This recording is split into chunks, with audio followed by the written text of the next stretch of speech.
Here's the hole on the left hand side that we need to do a little template trick. So I'll bowl that over and show you what it looks like in a second. Once again, there's the masking tape. I just ran the texture around there, right on the edge. Now I'll transfer it onto the cardboard. There's the tape. I'm just going to stick it onto the cardboard. Hopefully this ends up as good as the other side when I cut it out. Well, that's the template all cut out. I'll go see how close it is. Okay, here we go. There's my template.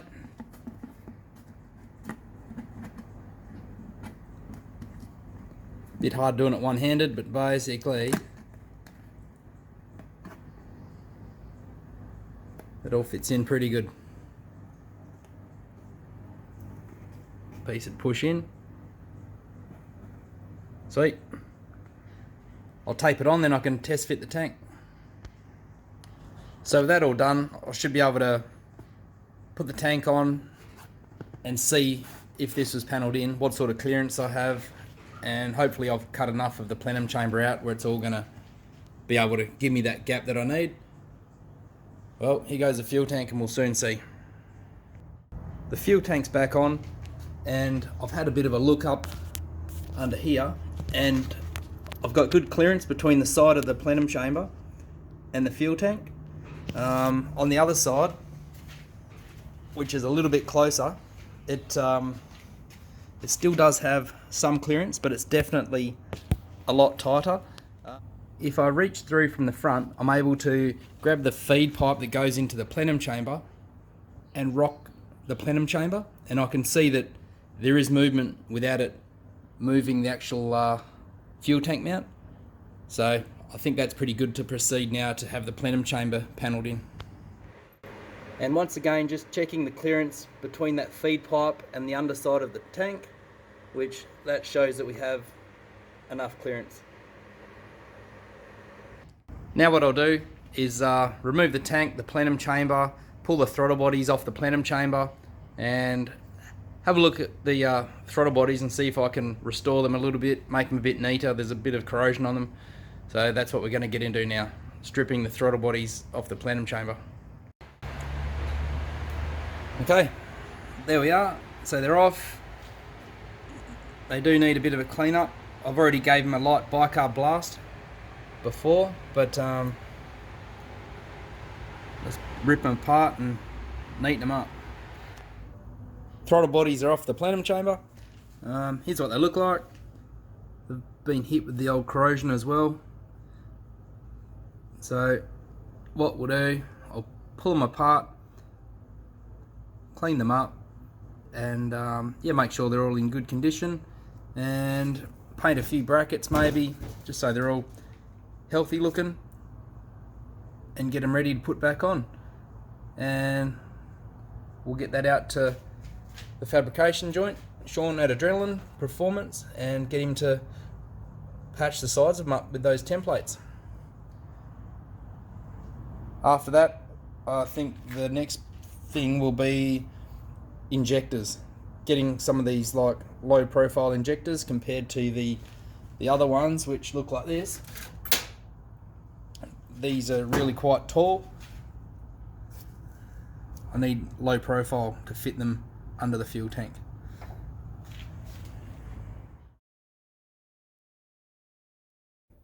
I'm at the bike shop.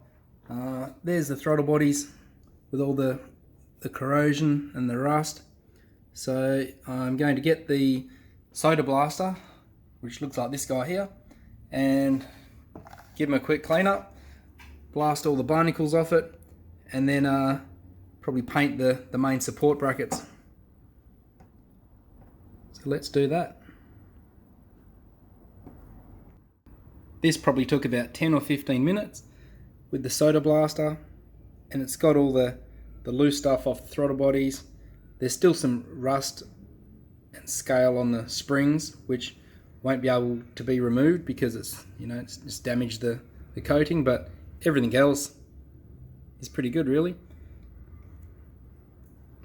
So I'll unbolt that bracket and look at painting some bits and pieces, and we'll see where they end up. But I think they should come up a lot better and do the job, even though they're tucked away where you can't see them anyway. I just wanted to make sure that they weren't all crusty looking. And okay, let's unbolt the brackets. To remove the main support brackets, I had to undo these Phillips head screws, and they were so tight. I ended up, I survived it all, but yeah, there's probably about 3 on the top row and a couple below. They're going to get replaced with stainless cap heads, so it just looks better. And this is just Phillips screws are just a pain in the butt, but I got them out, so that's the main thing. So I've bought some stuff in. I'm going to Ranex the springs, bits and pieces. I'm going to unbolt this bracket, like I said, prime and paint it. We bought this great little oven for preheating the parts when we paint them, so it's a lot easier than using that heat gun that I used to use.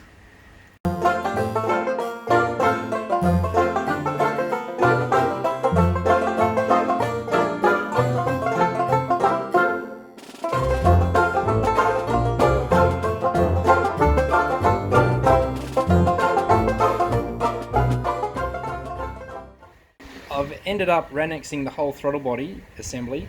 It seemed to go a bit milky where I'd spilt it off the steel onto the aluminium. So now I'm going to scrub them all up, wash them all down, blow them dry, and see what I'm left with.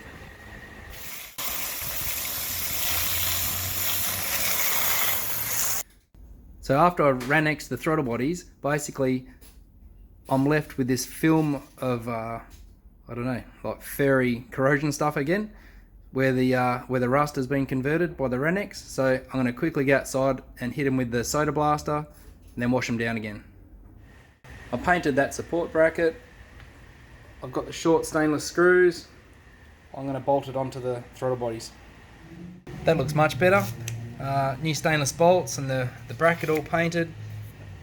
I'm going to put some paint over the springs and this end cap just to stop it corroding again. I'm just going to use some of this model paint because it's not really going to cop any elements, and that's what I'm going to use to protect the steel. So that's the throttle bodies all painted up with the stainless bolts. I'll probably give these boys another quick coat tomorrow, but that's a quick touch up and they're a lot nicer.